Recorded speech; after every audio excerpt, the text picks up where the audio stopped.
Саламатсыздар ма? Сіздерге Алланың нұры жаусын.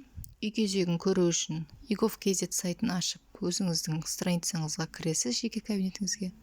Осы бірінші беттен төмен қарай түскен кезде постановка очередь на жилье деген тұрады. Соны басып кіресіз. Бұны одноразовый парольмен де көруге болады.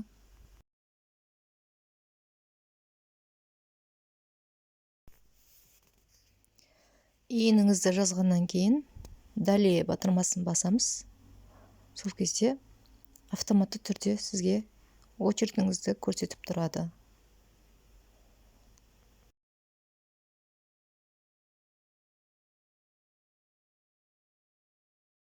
Отбасыларыңызға амандық тілеймін.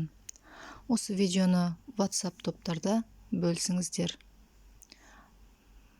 Бай бақытты болыңыздар, баспаналы болыңыздар.